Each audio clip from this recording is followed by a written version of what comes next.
Prepare ಸಿಪ್ಮೇಜ್ action plan ಮಾಡಿ ಈ ಭಾಗದಲ್ಲಿರ್ತಕ್ಕಂಥ mining affected ಗ್ರಾಮಗಳಲ್ಲಿ ಸಾಕಷ್ಟು ರೈತರು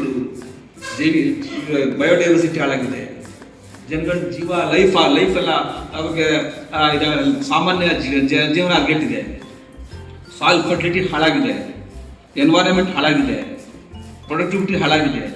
ಇಂಥ mining affected ಏರಿಯಾಗಳಲ್ಲಿ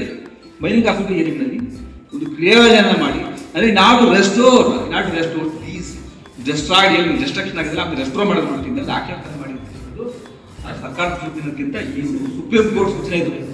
supreme court has given a strict direction to the state government to prepare the action plan ಈ ಏರಿಯಾಗಳಲ್ಲಿ.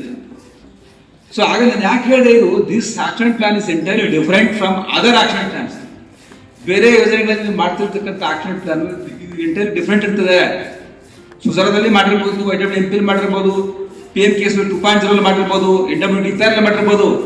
This is entirely different. Each and every inch of land, each and every beneficiaries ಈ ಫೆಸಿಲಿಟಿಗಳು ಅವರಿಗೆ proper ಆಗಿ ಮಾಡ್ತಕ್ಕಂಥ ರೈತರಿಗೆ ಕೊಡ್ತವೆ. ಇಲ್ಲಾಂದ್ರೆ ಏನಾಗುತ್ತೆ, ನೀವು ಫೀಲ್ಡ್ ಲೆವೆಲ್ ಅಲ್ಲಿ ಇರೋದ್ರಿಂದ ನೀವು ಯಾರನ್ನು ರೆಫರ್ ಮಾಡ್ತೀರಿ, ಅವರು 100% ಅವ್ರಿಗೆ ಇಂಟ್ರೆಸ್ಟೆಡ್ ಇಂದ ಮುಂದೆ ಬಂದ್ರಂದ್ರೆ ಅವ್ರನ್ನ ರೆಫರ್ ಮಾಡಿ. ಅಕಸ್ಮಾತ್